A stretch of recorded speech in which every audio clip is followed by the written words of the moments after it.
Hello friends, আরও একটি নতুন ভিডিওতে তোমাদের সকলকে স্বাগত। ভিডিও শুরু করার পূর্বে তোমাদের কয়েকটা কথা বলি। দেখো, দু একদিন ইউটিউবে দেখছি প্রচুর ইউটিউব ভিডিও ক্রিয়েটর যারা বিশেষ করে এই প্রাইমারি রিলেটেড ভিডিও করে, তারা ভিডিও করছে না বা তাদের কমেন্ট সেকশন অফ করে রেখেছে। এর কারণটা কি বলতো? তাদের নিজেদের স্বার্থ কিন্তু সিদ্ধি হয়ে গিয়েছে। মানে স্বার্থ সিদ্ধি হয়ে যাওয়ার পরে তারা কিন্তু ইউটিউব থেকে বেরিয়ে যাওয়ার চেষ্টা করছে বা পরবর্তীতে হয়তো কোনোভাবে আসতে পারে, কিন্তু এই মুহূর্তে তারা আর ভিডিও করছে না, কমেন্ট সেকশন অফ করে রেখেছে। করলেও তারা কিন্তু তোমাদের কথা চিন্তা করে ভিডিও ক্রিয়েট করে না। আর আমি এটাই বলবো, আমি তোমাদের সঙ্গে সবসময় আছি, থাকবো। তো চলো, যারা চ্যানেলটা এখনও সাবস্ক্রাইব করেনি অবশ্যই চ্যানেলটাকে সাবস্ক্রাইব করে নাও। এবার আমরা মূল ভিডিওতে প্রবেশ করি। দেখো, আজকে সকলেই জানো সুপ্রিম কোর্টে একটা 2022-এর মামলা আছে বা সেই মামলার হিয়ারিং আছে। সেই মামলাটা তোমরা সকলেই জানো, যে যার জন্যই পশ্চিমবঙ্গের প্রাইমারি রিক্রুটমেন্ট প্রায় বন্ধ হয়ে গিয়েছে। তো সেটার কিন্তু আজকে প্রায় সমাধান হওয়ার মধ্যেই।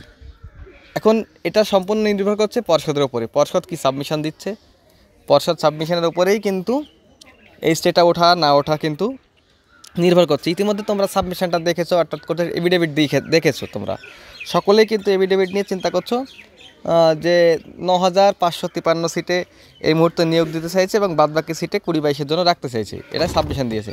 এই সাবমিশনটা খুব একটা স্টে ওঠার জন্য সুখকর না, আমার মনে হয়েছে খুব একটা সুখকর না। এখন এইখান থেকে যদি 17-র যে উকিলরা আছে, 17-র তারা যদি এই সাবমিশনটাকে ইগনোর করে এবং এই সাবমিশনটার বিপক্ষে যদি আর্গুমেন্ট করে, সেক্ষেত্রে কিন্তু স্টে না উঠলেও উঠতে পারে। এবং এই সাবমিশনটাকে যদি তারা মেনে নেয়, সেক্ষেত্রে স্টে ওঠার সম্ভাবনা আছে। কিন্তু হিমা কোহলি ম্যামকে যদি তারা বোঝাতে পারে যে ম্যাম 11,765 রিক্রুটমেন্ট নোটিফিকেশান দেওয়ার পরে পর্ষদ কীভাবে এই 2,108 সিট কেটে নিতে পারে, পর্ষদ কিন্তু তার কোনো সদুত্তর দিতে পারবে না। তার মানে তখনই কিন্তু কেসটা আবার দীর্ঘায়িত হওয়ার সম্ভাবনা, আবারও স্টে হবে। তার মানে কি 2022-এর যখন জাজমেন্ট আসবে তারপরে হয়তো স্টে উঠবে বা নিয়োগ প্রক্রিয়া শুরু করা যাবে। তো সেখান থেকে কিন্তু স্টে না ওঠার সম্ভাবনা খুব কম হলেও আছে। এবার যদি 2017-র উকিলরা এই বিষয়ে আর্গুমেন্ট না করে, তারাও যদি চায় স্টে তুলতে, ম্যাডাম হয়তো বুঝতে পারলো না বিষয়টা, ম্যাডাম হয়তো বললো যে যেহেতু সিট রেখে দেওয়া হচ্ছে 2022-এর জন্য, স্টেটা তুলে দিল, প্যানেলকে পাবলিশ করতে দিল, সেক্ষেত্রে কিন্তু হতে পারে। তো যাই হোক, কীভাবে এই কেসটা কখন উঠবে এবং কী প্যাটার্নে আছে আজকে এই কেসটার সিরিয়াল নম্বর, সেটা তোমাদের মধ্যে দেখিয়ে দিই। চলো, এই যে তোমরা দেখতে পাচ্ছ, হিয়ারিং হবে এই ক্রমিক অনুযায়ী। প্রথমে হবে 1 থেকে 33, দেন হবে অনলি 72, তারপরে হবে 60 থেকে 70 এবং 34 থেকে 59 হবে, তারপরে একদম শেষে হবে 75 নম্বর সিরিয়াল। আর তোমরা সকলেই জানো 34 থেকে 59 হচ্ছে ফিক্সড ম্যাটার, আর আমাদের যে 2022-এর কেসটা আছে সেটা হচ্ছে 50 নম্বর সিরিয়ালে। তো সেটা কিন্তু ফিক্সড ম্যাটারে আছে, শুনানি কিন্তু হবে। তো আমার মনে হচ্ছে শুনানিটা সম্ভবত লাঞ্চের পরে হওয়ার সম্ভাবনা আছে। এখন দেখা যাক আদৌ শুনানিটা হয় কিনা বা স্টে ওঠে কিনা।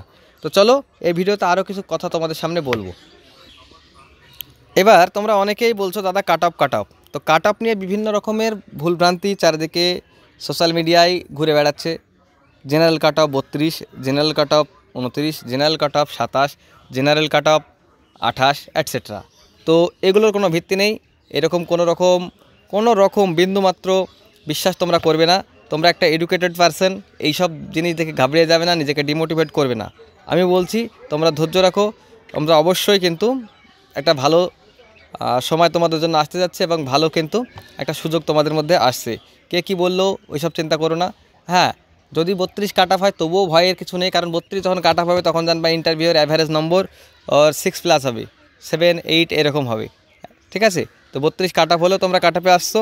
কাট অফ যদি 29 হয় সেক্ষেত্রে ইন্টারভিউয়ের নাম্বারটা কম হবে। তাছাড়া তোমার ইন্টারভিউয়ের নাম্বারটা দেখা যায় তখন অ্যাভারেজ নম্বর আসবে 4, 3.5 এরকম। তো সেখান থেকে চাপ নেওয়ার কিছু নেই। তোমরা সকলেই কিন্তু ভালো জায়গাতেই আসো।